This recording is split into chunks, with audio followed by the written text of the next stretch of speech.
Welcome in. We're live, Andy. What's going on?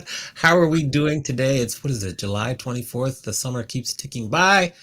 You look like It's you're in a new location today. Talk to us, Mandy. I'm on location. I'm on the road. We've never we've never see, you've got your boring old background that everybody's seen. I'm like, they're like, what's Okay. that chair? Who's that man? I have Yeah. I have people with me today. I've got my niece, Lila. Do you want to say something, Lila? Hi. I've got Hello Lila there. with me. Lila is a third place winner in a national poetry competition. So we've got Lila Okay. Meldrum with me. I'm in Ohio, and Yes. I've been here a week, and I'll be here another week. And the show must go on, literally. So here we are. The show What must about go on. Nice you? to meet you, Lila. Thank you. Good to see you. Nice to meet you. Nice to meet you. Go ahead. What else? What else, Mandy? What Well, else? you have been on the road. You were in, I feel like, Mhm. all the Carolinas. You went to the National Speakers Association. Can you just, like, what's a Yes. nugget you pulled from that conference in Ooh. Orlando? I'm dying to hear. Oh man, there's so many nuggets. We'll have to cover them over a few of our episodes. The first one that comes to mind is storytelling, just how to open up a story, telling a story to weave it through your talk. They had a tremendous session where four legends in the speaking industry kind of showed us how they open, how they close, how they tie together. The use of humor is really Mm. important. There's so much that I learned. So that was a really good and fun part there. Yes. I love that. I can't wait to hear and learn more. You were taking some pictures. I have to tell you, I had a bunch of FOMO because you were taking pictures with some of my favorite people. You had Tom Oh. Griggs, who was on our show a couple weeks ago, Erin King, who's my girl, Yeah. and Mhm. an awesome speaker, and she'll be on the show later this year. So when I was seeing those pictures, I shed a little tear of happiness and It's a FOMO. jealousy. But I'm really glad you got to go because I know that was really Yes. important to you. It was good. It was great learning. I'll share all the nuggets, with all the people. Yeah. Then I visited family and friends in Jacksonville and then North Carolina, and then came back late at night on Saturday. So I've been back a couple days.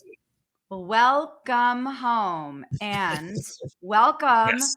1 year ago, Monty. This was One true 1 year ago. 1 year ago, we did this show for the very first time, and it has gone by so fast. Well, what do you think? Like, what has surprised you about doing the show a year later? What's caught you off guard or surprised you? Huh. You know, the thing that I think that has caught me off guard the most is all the people that say, "Oh my God, I listened to your show," or "Oh my gosh, I love your show," or "You're ridiculous," and "Amani's so cool," or just strangers saying that they get a lot out of it. You know that you and I started this show because we wanted to talk to more founders and we wanted to learn more from founders. We wanted them to share their stories and I think we're doing it, but I didn't know. I knew it might be you and I and a guest. I never predicted it would be strangers that are interested in some of the stories too. Yes, Yeah. yes, this is Yeah. true. Dean LeBay, good to see you. Welcome in. Hi, Um, Dean. what should we watch first? We have a couple special clips to celebrate the 1 year anniversary. Which clip should we watch first? Okay. I think so. Remember when we did all of our tests live on LinkedIn. And I think that's a message for people. I think when people do social media, they think it has to be perfect. And Mhm. it doesn't have to be perfect. And you learn what content your audience wants by making a ton of mistakes. So I think you should show that first like snippet of you and I the first time we had on the screen together figuring it out. I don't know if Okay, yeah. I don't know if Yeah, that's queued up if you got that. that's queued up. Let's go to it. We'll play that here. So that's live So, now. Amani, I'm Just make sure curious. the I sound mean, is, I yeah. know So the sound why is I on. wanted to do a So we'll LinkedIn we'll kind of be Live or a quiet while we live watch the stream clip show here. Hold about on. adventures in Let's business and see here. stories in business. Uh, And I'll tell you get that mine in a clip second, but going. I'm just curious about Okay, cool. you. It's like, Why in the let's see world would you want to do this? here.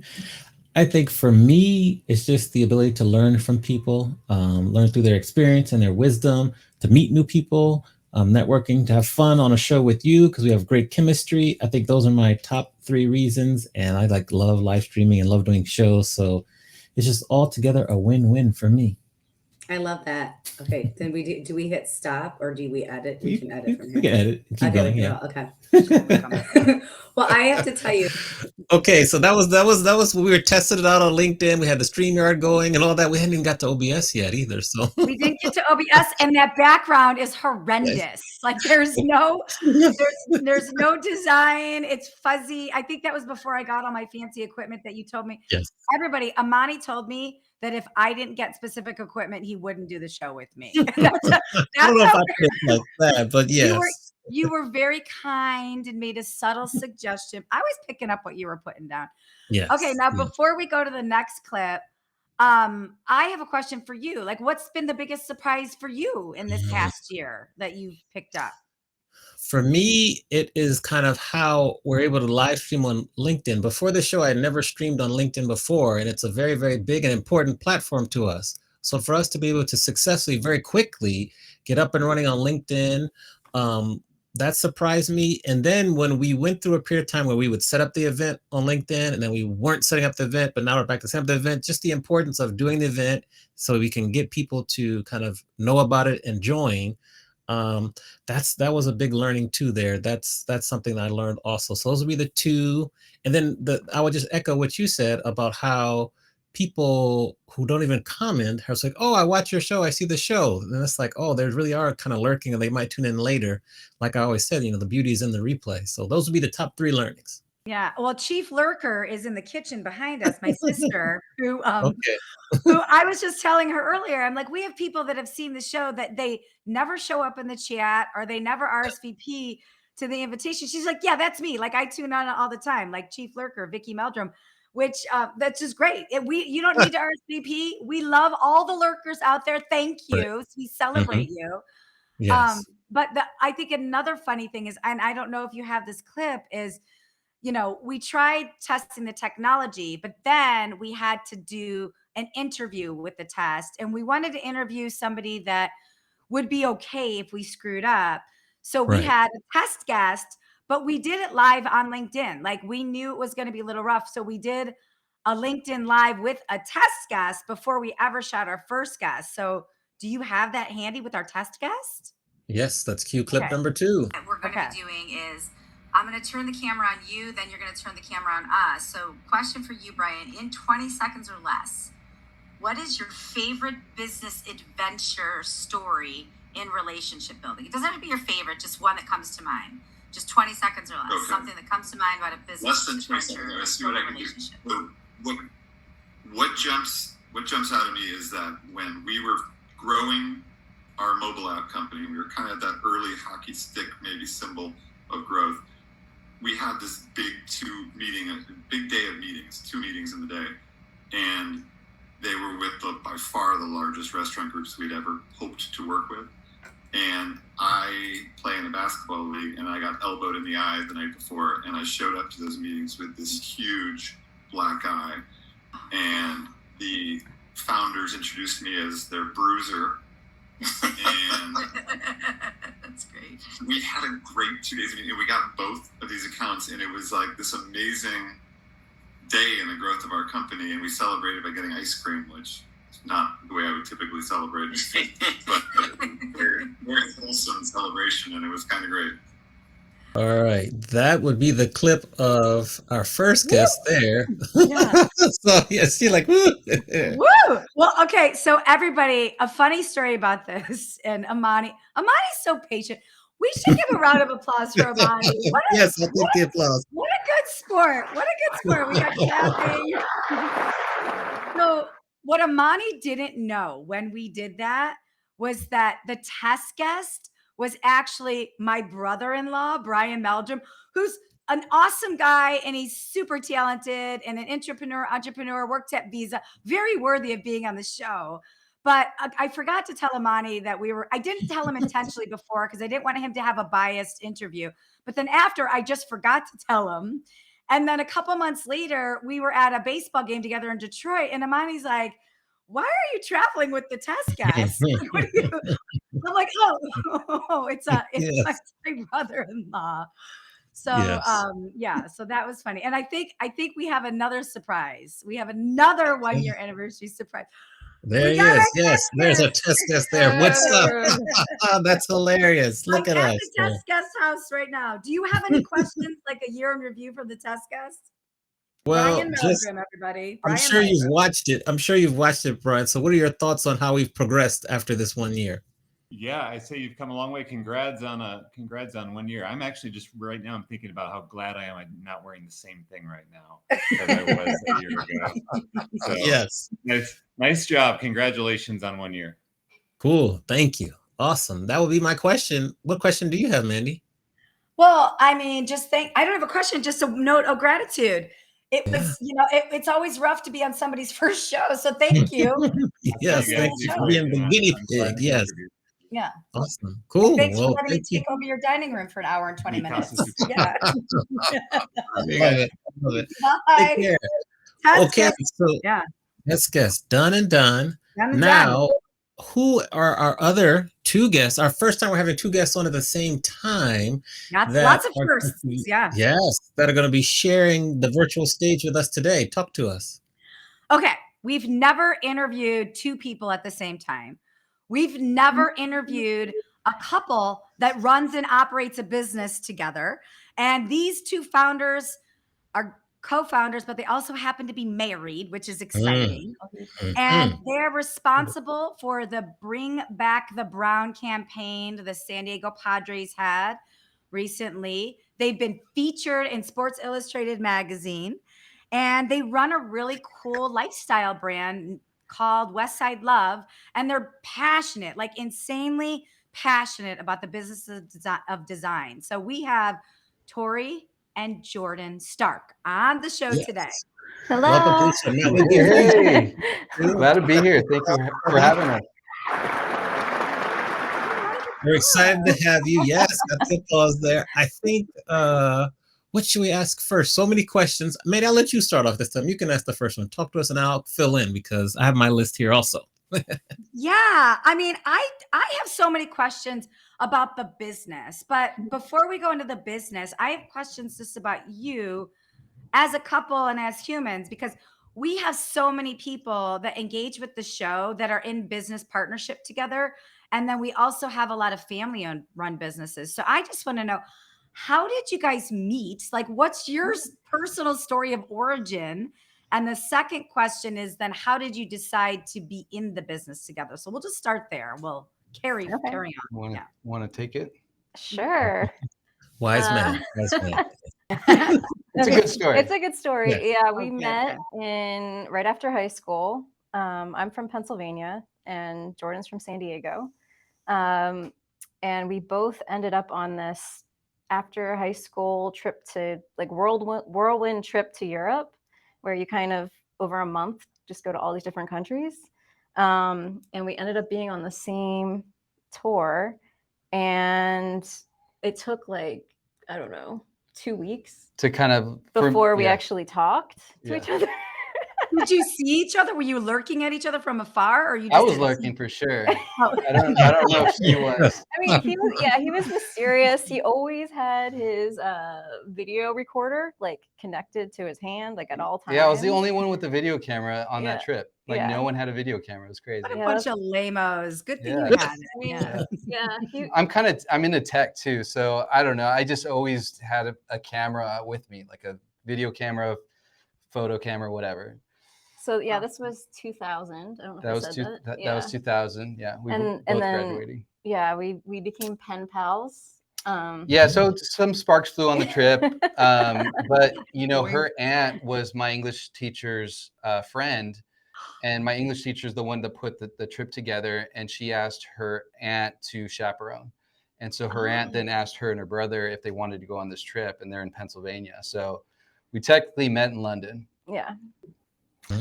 Yeah, and then she was going to art school already. She got a scholarship to go to RISD, and I didn't really know what I was doing. But then it ended up that I would go to design school 3 years later. And so yeah, you came out and visited me in Providence. Yep. Yeah. And then you ended up going to design school. Yeah, an art center in Los Angeles. Yeah. Mhm. And then she visited me there once. because I had moved at that time. I had moved out to San Francisco, so I was living. in Oh, San got it. Francisco. So you're West Coast. Yeah. So I came down to LA, saw you. So like throughout the years, we would like see each other every few years ish. Yeah, just Yeah. a friendly basis. We were always Yeah. in different cities, Yeah. and we just kept in touch. And then I went out. So the story goes with my friends. We were talking about our great white buffalo, and for those who don't know what that is, it's from a cheesy movie called Hot Tub Time Machine, and it's the one who got away. So my friends were talking about the great white buffaloes, and they asked me, and I said it was Tori. And my friend was like, well, is she married? And I was like, no, she's not married. Does she have a boyfriend? And I was like, I don't think so. And this was in like 2015, end of 2015. And he was like, are you going to go visit her? And I said, I don't know. And he was like, what are you doing with your life? And I was like, yeah. And at that time she was in Denver. So I think it was 2 months later, I reached out and I was like, I've never been to Denver, whatever. And she was like, Lie. yeah.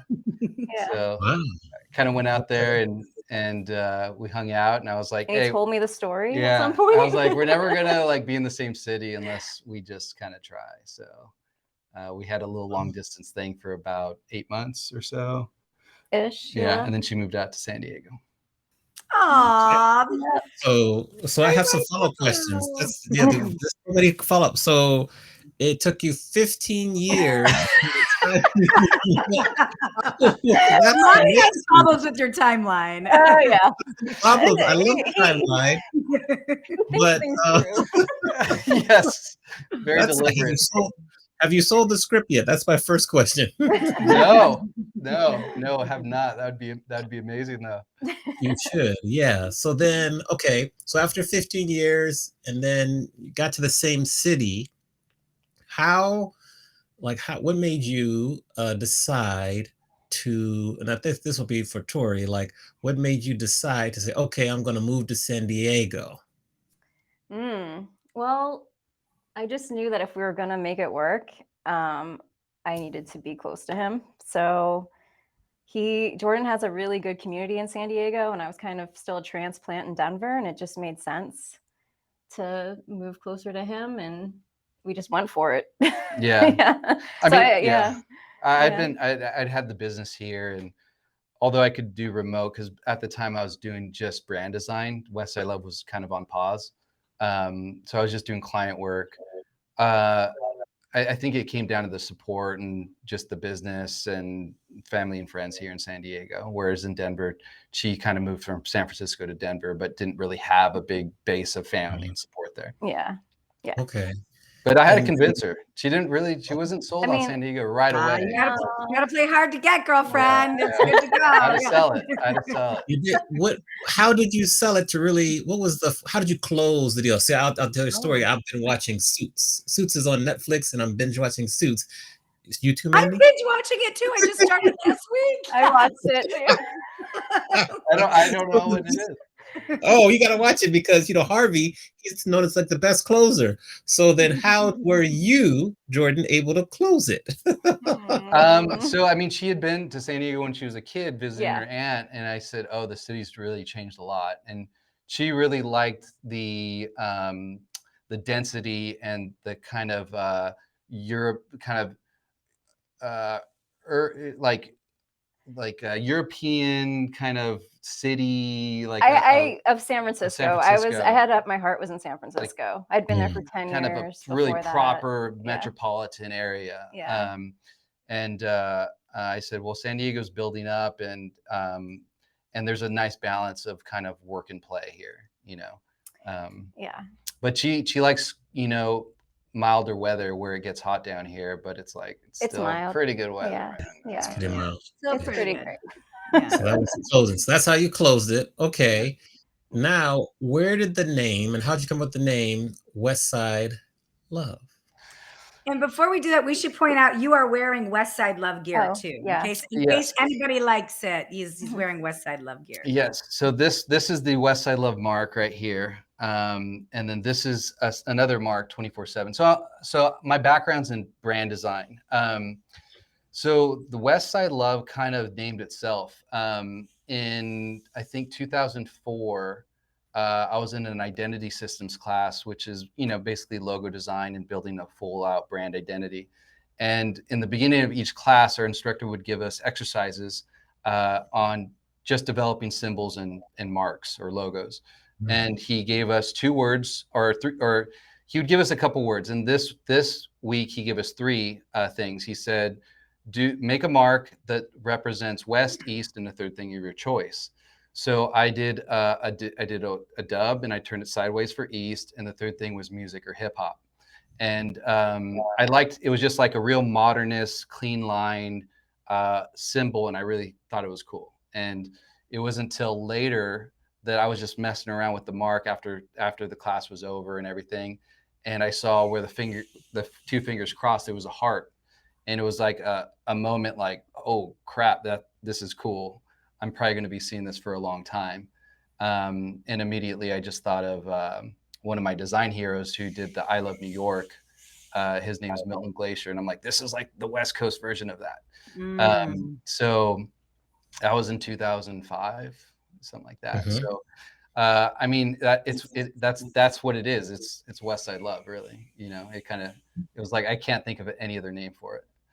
Okay. Now I want to hang at the Wayback Machine in 2005 for a second here, if we can. Great white elephant. The great white. Yeah. Excuse me. Write that down for sure. But I want to talk about 2005 at the LA Still Loves You art show in downtown LA. And you produced 50 pink on pink silkscreen posters, and which is supposedly one of your most special pieces of art. So what's the story behind that moment, and how did that show catapult you? Can you just talk about that? Because I noticed that from your website. By the way, if you guys have not checked out the westsidelove.us, you lay out your timeline through design so perfectly and so succinctly. It's just an interesting story. But I want to hear about the LA Still Loves You art show and the pink silk screen, the pieces of art that catapulted you. Yeah, I mean, so when I found the heart in there, I was like, this is awesome. And some friends were putting together a group show. At the time, I think it was just called The Brewery. It was like this gigantic old brewery. I think it was a Pabst Blue Ribbon brewery in the Arts District of downtown LA. And we were doing this group show, and we're all making different types of art and prints and things like that. And I was like so stoked about this piece, this logo. And for me, the West Side symbol in hip hop in the East Coast, there was that rivalry in the 90s with Tupac and Biggie. And it was very masculine and macho. And here there's this little heart in between the fingers. And I was like doing pink on pink posters for this, like it's love. It's about love. So, so that's what I did. And just did a small edition hand pulled screen prints in our print shop at the school. I got in there after hours doing them with a buddy. And that was like the first piece that I ever did with West Side Love. So cool. Okay. So cool. So then, Tori, I'll ask you this question. You can help us understand, like, how do you, first of all, many times people are advised to not work with their significant other. So I'll ask you, what made you decide to make that leap? And then how do you all divide up all the work so that it's equal and kind of still a smooth running machine? Good question. So Jordan, he is the original founder of the symbol and everything. And I came along in 2000. I was 2020. 2020. Thank you. In 2020, I got laid off from my job. Pandemic layoff, and we were married at that time, a few years. Yeah. And we had talked about working. Yeah, and like leading up to that, we had talked about working together, but I think before that I wasn't quite ready. And so this happened, like the layoff happened, and I West Side Love was picking up at that time. Jordan had like relaunched the brand, and we were getting a lot of orders, so it seemed like there was more demand for it. And it just seemed like a natural thing that I would start helping him out. And initially I was a little bit burnt out from Mhm. everything. So Yeah. I was just helping him with like customer service and boxing up orders and very like that kind of Yeah. stuff, keeping our warehouse organized. And his mom actually came in and helped us out a little bit. And then as things like moved on, it was like, all right, I do want to, like, we do work well together, and this feels very personal and very like it's something we're building together, and it just felt really good. I don't know how else to say it. Like, I've worked for a lot of other brands, and they weren't mine, and just having this as ours and like something we're building, just it was very exciting. And it's definitely got its challenges working with your husband. But like, if anything, I think it brought us a lot closer, a lot closer. Like, we've learned how to communicate in a way that we hadn't before. And we've got some strategies in place at this point of how to like best work together. So yeah. I want to know what each other's superpowers are. So just from a work perspective. So like Jordan, from working with Tori, what's her, West Side Love superpower? And Tori, what is Jordan's West Side Love superpower that you've been together for so long, but you didn't realize until you started working together? So Tori is incredibly organized, spatially especially, and we've had people come to our warehouse and shop here, and as soon as they step in the back, they're like, "This is the most organized warehouse I've ever seen." Like, for especially in the streetwear kind of like ecosystem, they're like, "This is kind of crazy," and I'm like, "It's all Tori." All Tori. And then her technical design ability, because she comes from like a bag design. She worked at North Face and Osprey bags. So her technical ability to design a bag and get it produced and receive samples and make changes is like, it blows my mind. She can make really amazing like technical items. So I would say those are two superpowers for sure. Oh, thanks. Aw, we asked for one. We got two. That was great. There you go. All right, Yeah, Tori, yeah, you're that's up. that. What's this? Tori, your superpower? turn. Okay.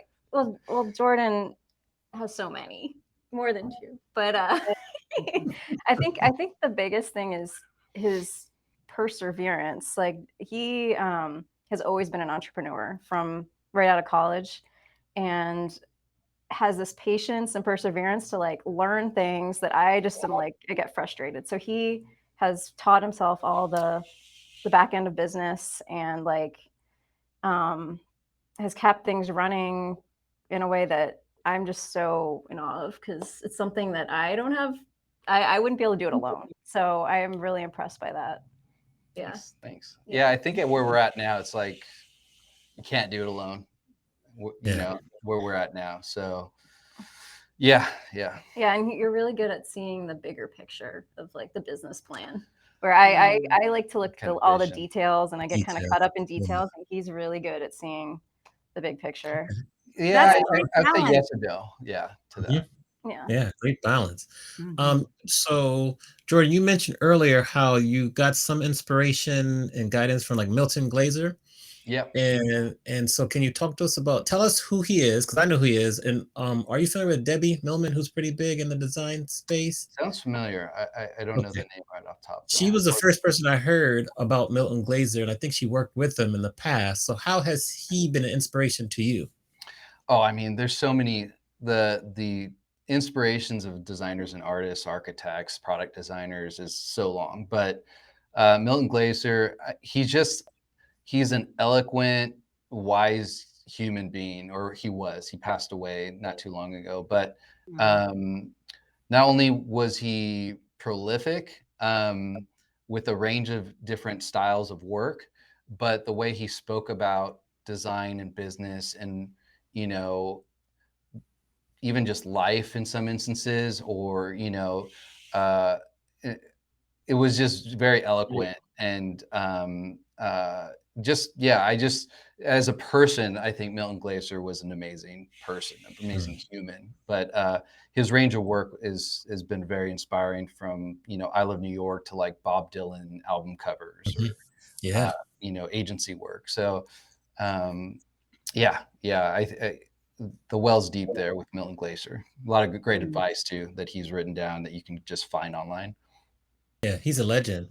Now, in the, kind of apparel space, what you do, it's very competitive, and Mm. companies come and go a year and a half later. How have you been able to stay around so long, and what do you do to continue to innovate so that you can still remain relevant? Yeah. 17 years, by the way, right? Is that A right? long time. That's like dog years in the apparel space. Yeah, I mean, let's see. The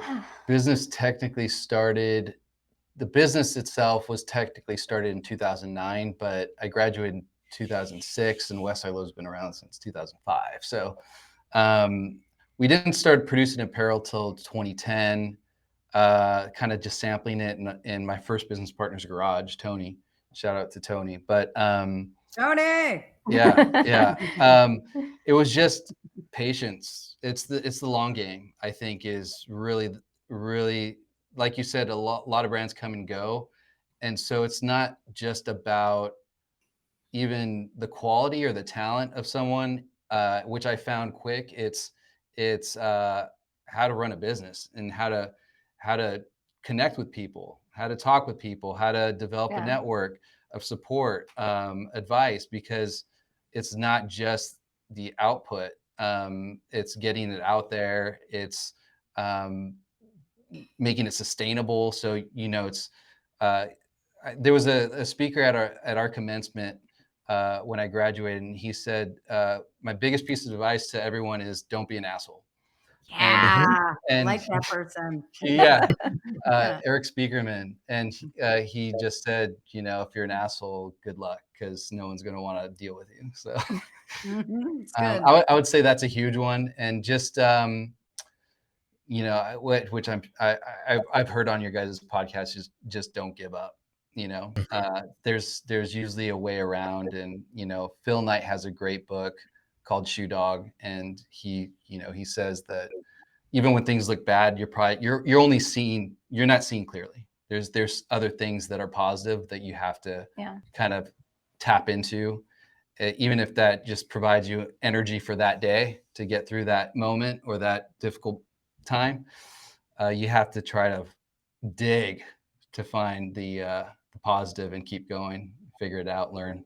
And it's always there, right? You just have to look for it. But even in the hardest stuff, it's always there. So I'm glad that you take that lesson. I want to talk about, because something I find fascinating about your business is I want to talk about exclusivity and inventory, because Mm.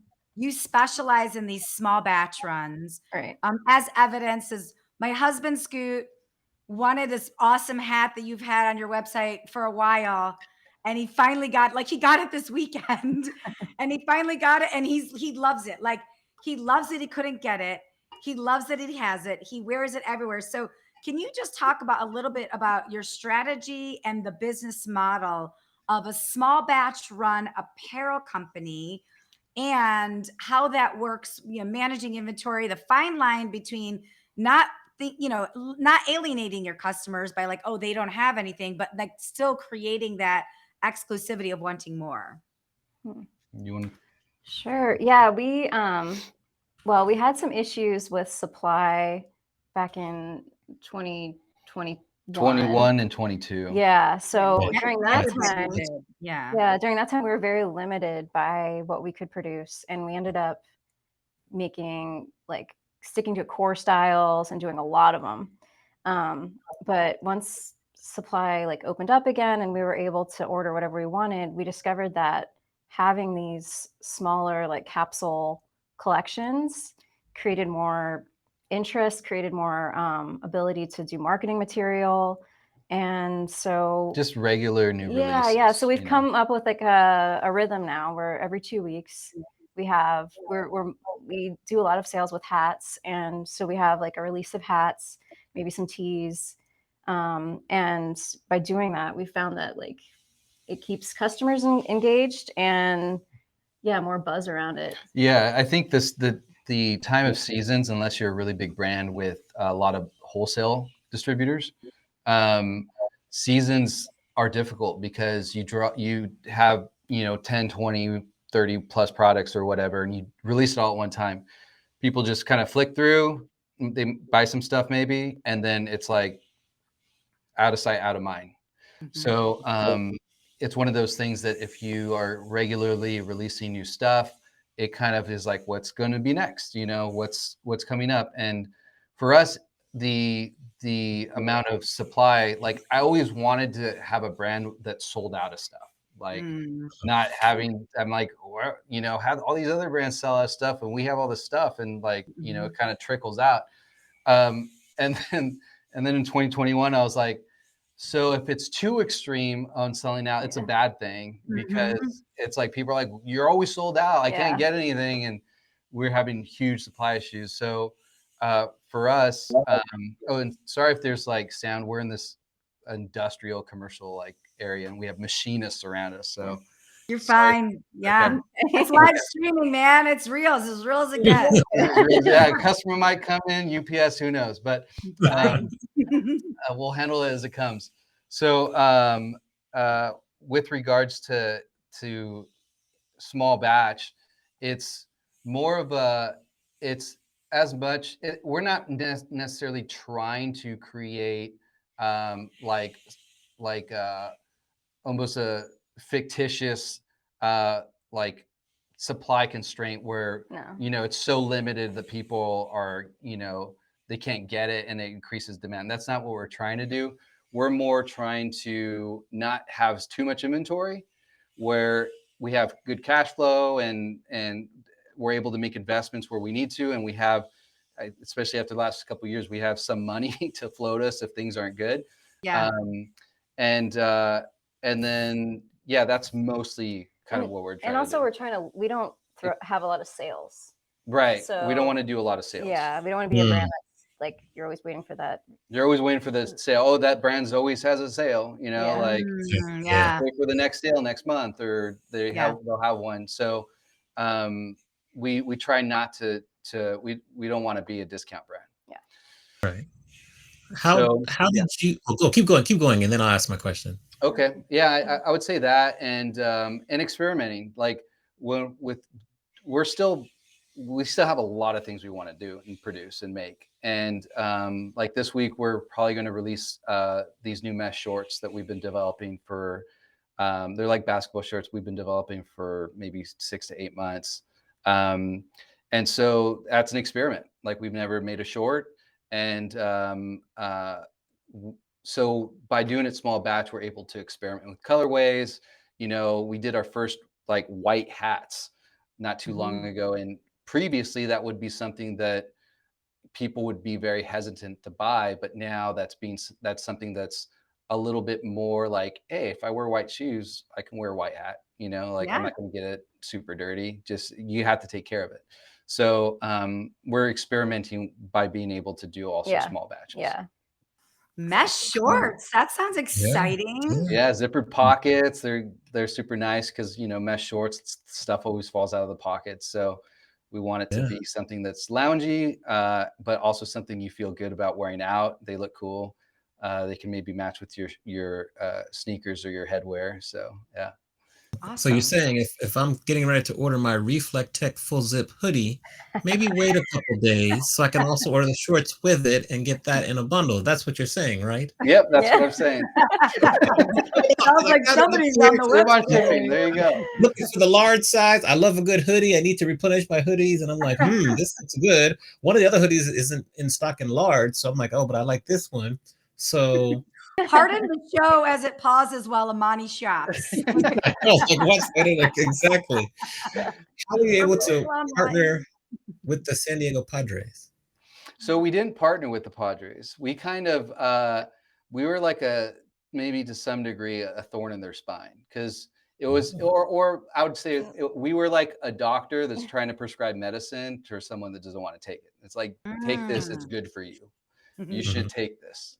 And they were aside from being playing bad baseball for a long time, they also were very boring as far as like their identity. And my first business partner Tony and I, we decided to stay here in San Diego and build a design studio. And San Diego doesn't have like, especially at that time, like incredibly robust creative community like LA or San Francisco. But we're like, with that said, you can do things in San Diego that you can't do in LA or Chicago or New York because it's still being developed here. And so you could come here and do some pretty cool stuff if you look at it that way. That would be very difficult to do in a very saturated big city. So one of the things that we came across was, we cared a lot about San Diego. We were from here. Was that the Padres, or we had where we met on a lot of stuff, like it was sports. We had sports in common, and we said we were going to make a brown West Side Love hat to represent San Diego. And we said, well, why are we making it brown when they're blue? That's kind of an issue. Like the Padres have this issue. And so we joked about making a petition to bring back the brown and if anyone would sign it. And that joke turned into something a little bit more serious. We're like, well, instead of just releasing a hat that comes and goes, why don't we do just something a little bit more? And like, we were also doing client work.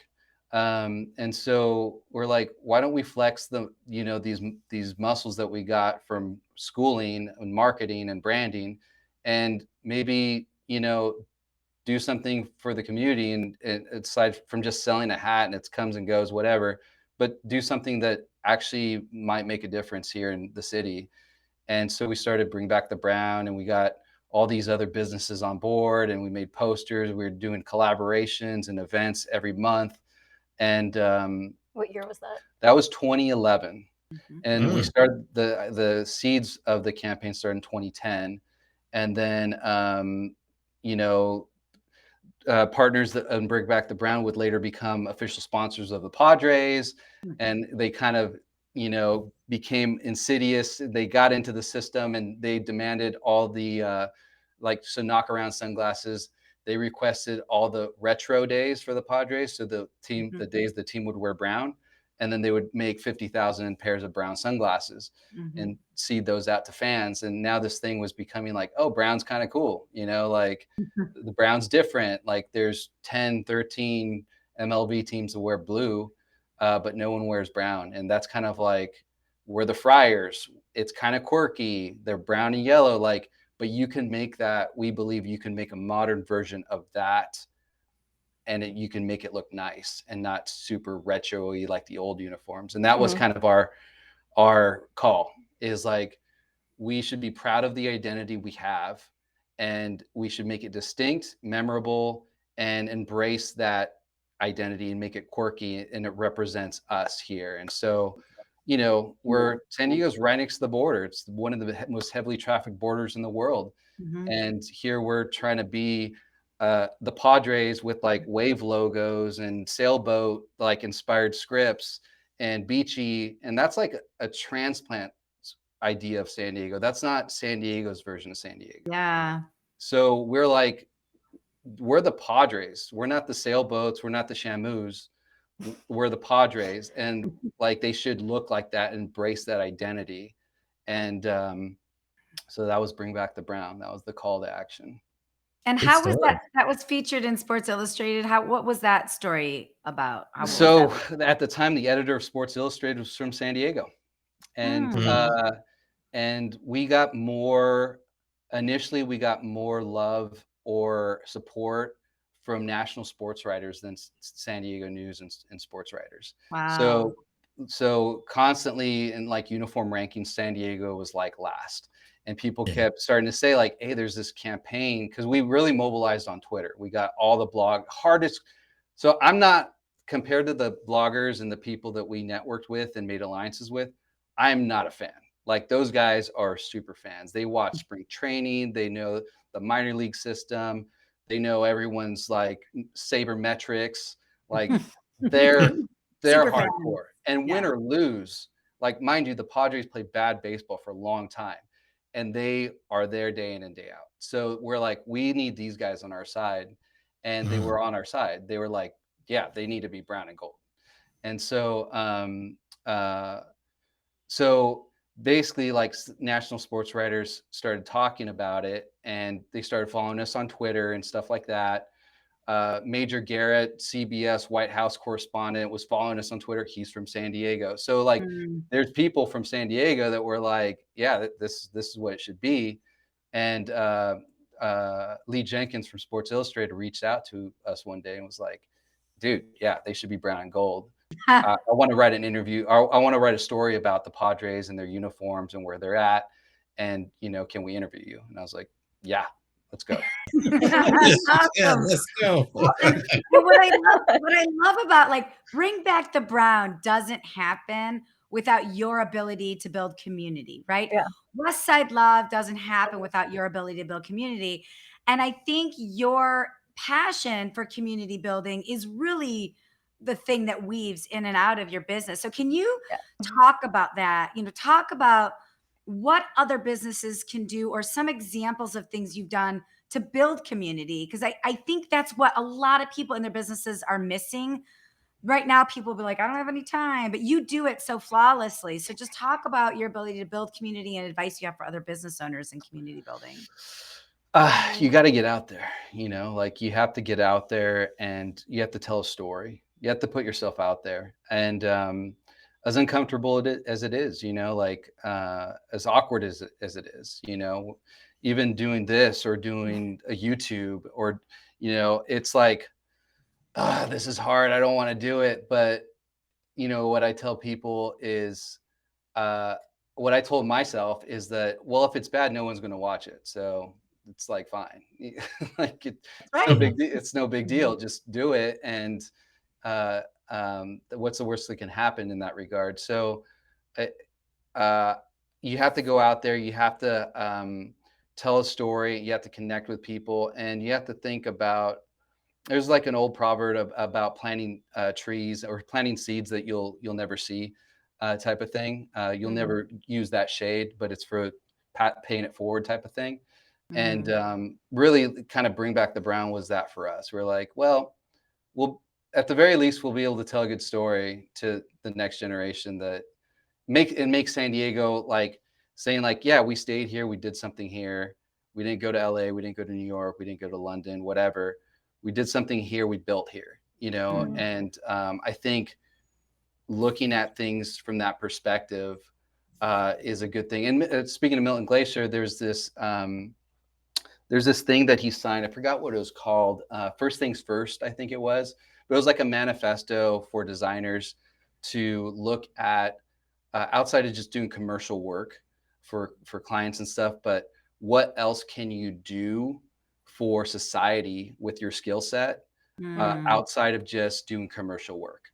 So I that was really compelling to me, and Bring Back the Brown and some things like that have been a lighthearted way to kind of flex your like the political kind of like organizing that I have in me without being political. And so trying to find common ground in things and not alienate people, but try to find like, hey, where do we meet up? And then build bridges there. And I think long-term building bridges like that is just as radical as going face to face with someone and arguing with them. Powerful. Jordan for president. I agree. There we go. Dean LeBase, Dean says the best time to plant a tree 20 years ago, the next best time is today. So he concurs with your thought process there. So well done there. Amen. Yeah. We're to the point of the show where we want to flip the script. So we're going to let both of you ask myself a question and then Mandy a question in any order, any question. Nothing is off limits. So who do you want to ask a question for first? And we'll start with that. I think I'll direct this one to Mandy. Awesome. If you and Scoot were to have a business together, what would it be? She said, "Oh dear." Oh dear. Oh dear. It's a funny question. Scoot and I actually tried to have a business together like 13 years ago or so. It was Scoot is very Scoot, by the way, listeners or watchers, Scooter is my husband, Scooter Graziano. He's very talented in tech and finance. He's built programs over and over again. And obviously I'm really big in sales.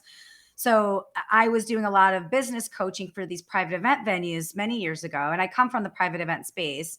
And what they were lacking at that time, not anymore, was a really good CRM, right? A customer a system to track sales and to follow up. Yeah. And so he actually built I asked him, I was a super user, and I asked him to build one, and he built one for one of my clients. And one of my clients invested in it, and it was a great product. It worked for this small business, and I loved it. But like, we were not great business partners together. We are great life partners, but as you've seen, like but we were not good business partners. Like, I have an absurd sense of urgency about everything, and Scoot is very methodical.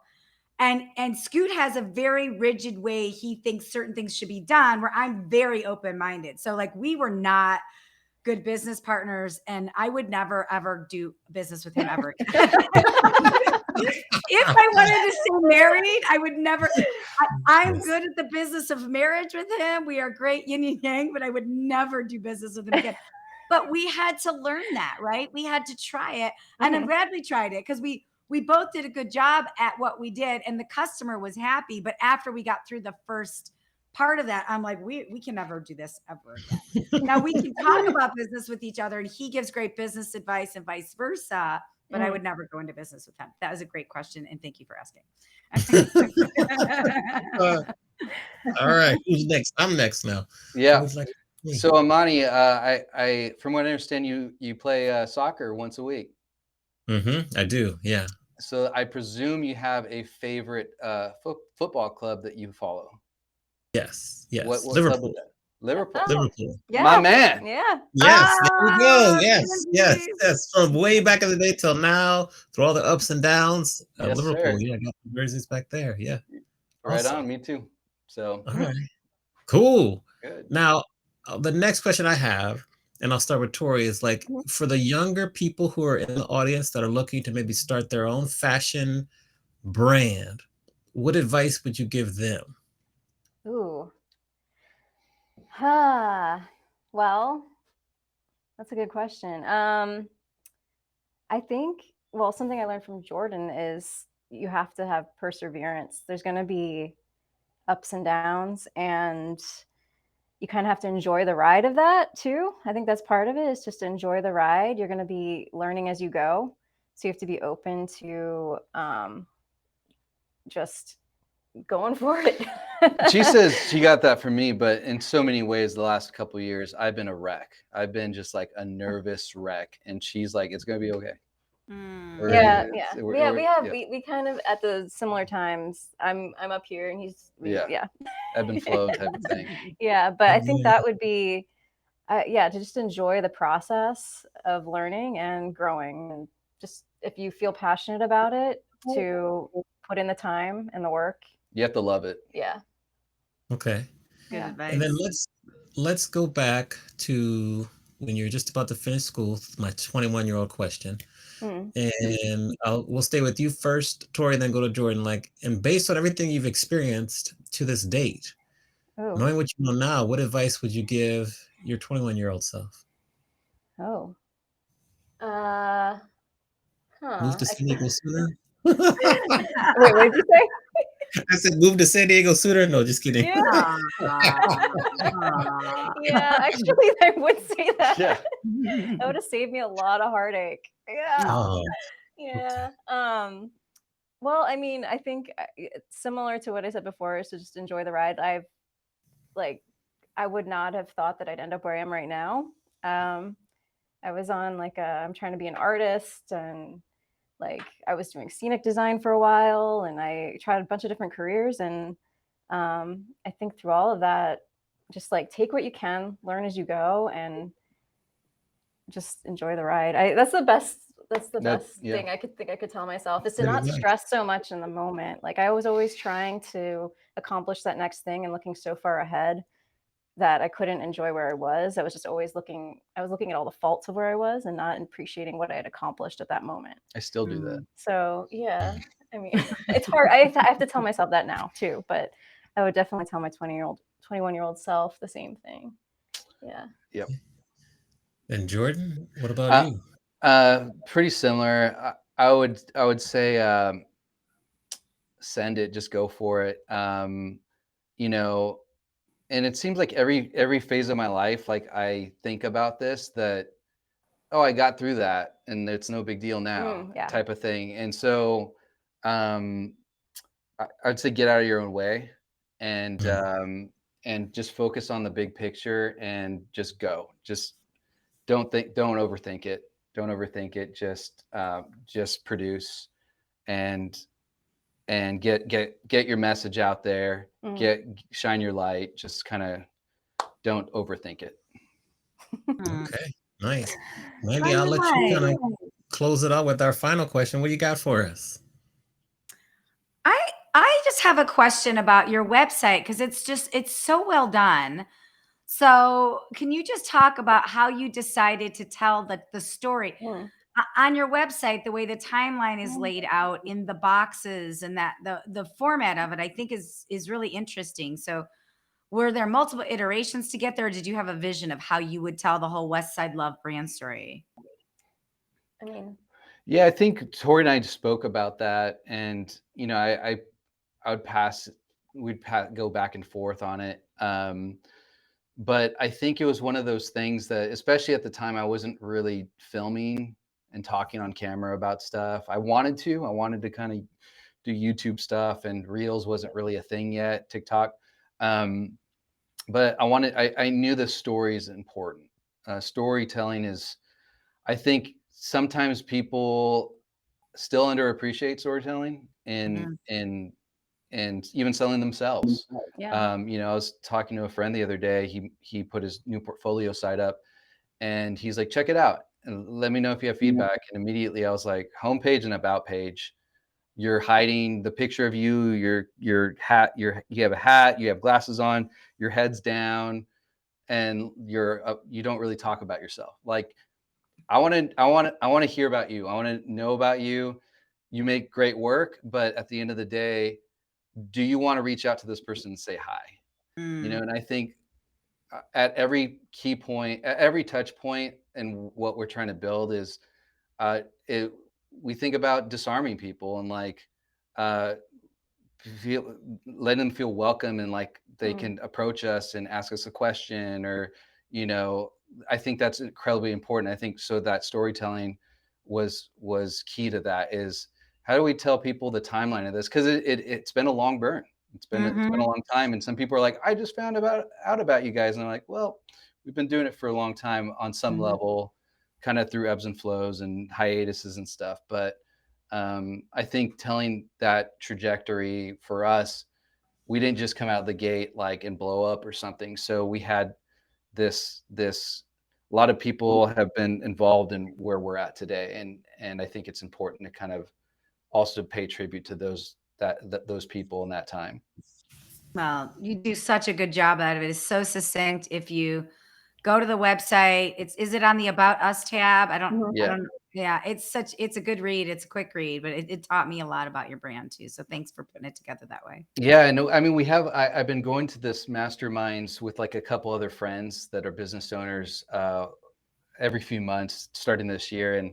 And it's been great because we 1 week we went through everyone's website where we're all breaking everyone's websites down and like, oh, that's cool. hey, you know, your navigation isn't intuitive, like it needs to be this or that, or what's on the homepage when you first land on the screen, like, is it engaging? What if you scroll up a little bit? What's the next thing under that? You know, does that match your TikTok or your Instagram? Like, oh, we're missing you. You're not in here. Like, so having that conversation with other people has been invaluable too. Yeah. And I think the takeaways on that are ask for feedback, accept feedback, and audit your work, man. And share the whole story, not just the good stuff or the recent stuff. Like, and I want to do more on that. Yeah. Exactly. Like, And sometimes I still get my own way. Like I don't want to talk necessarily about that. I'm like, oh, people don't want to hear about, the tribulation, but I think it's also interesting if you can get it in there somehow. Totally. Nice. I agree. Awesome. Well, Jordan and Tori, thank you very much for joining us on our special 1-year anniversary show. We love your story, particularly the 15 years. That stuck with me. The 15 years really has stuck with me. So I just appreciate the resilience. Excellent job there. Yes, round of applause. I'm gonna wait until the shorts come out before I place my order because I'm ready to place my order now. Fall is coming. I'm gonna wait. I signed up for the mailing list. If you go to the website, make sure you sign up for the mailing list. I think you go to the bottom, right? Navigate to the bottom. Yeah, there should be a tab there. Also, our Instagram, there's a link in the bio to subscribe to the newsletter. And Awesome. thanks so much for taking time. We know how busy you are. We know you've got other launch. Thank you. It's just awesome to. Thanks for having us. Yeah, it was fun to tell our story. It was fun. Awesome. It was great. Yeah. Keep telling your story. We'll give you a round of applause, and we'll come visit when I'm in San Diego. I'm in LA, so we'll see. We come visit, and I'm just round of applause. Thank you so much. Thank you guys. Really appreciate it. Thank you, guys. Thanks for being here.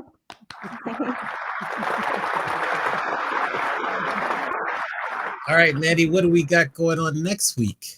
Ooh, well, we got a real hot shot on our hands next week. We've got, why don't you say? We've got Gabby. Well, Talk about Gabby. yes. We've never had an Emmy winner on the show before. Yes. Our first Emmy winner, 3-time, back-to-back Emmy winner, Gabby Natale. I think I pronounced that right. You're going to love her. I had a chance to briefly interview her at WEC in Cancun. She's going to tell us some stories. I'm going to read her book before we talk to her.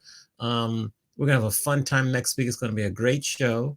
And this, to us, congratulations for our year. I do have to say that, my life has had some ups and downs the past year, but I will compliment you, man, and say thank you for making me a part of the show because it's helped me kind of give me something to look forward to, especially during that time period when I was kind of going through it.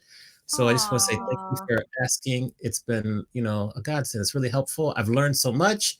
I love working with you, so it's fun. I love working with you too. And I was going to say the same thing. I have learned so much. I mean, just the equipment alone, but you make it easy because of your demeanor and your acceptance of my insanity and weird ideas. You're always like, yeah, weird, but let's try it. And, and I really, really appreciate you and all of your knowledge on live streaming and just you as a friend and a human. So I'm happy 1 year to you too. First of many. There you go. First of many. So make sure if you're watching or listening, make sure to subscribe to the podcast. If you put on the podcast, rate and review it. Tune in next week. We'll be here 1 p.m. on the Pacific West Side. And then 4 p.m. on the East Side. And can we recognize our temporary co-host this week too, Lila Meldrum? We give her a round of applause. Round of applause for Lila. Well done there. We got some applause for you there. Thank you. Come back again. Hopefully we see you next week. Yes. Great show. We'll see you all next week. Enjoy the last week of July. Stay safe and see you soon. Bye. Thanks for coming, everybody.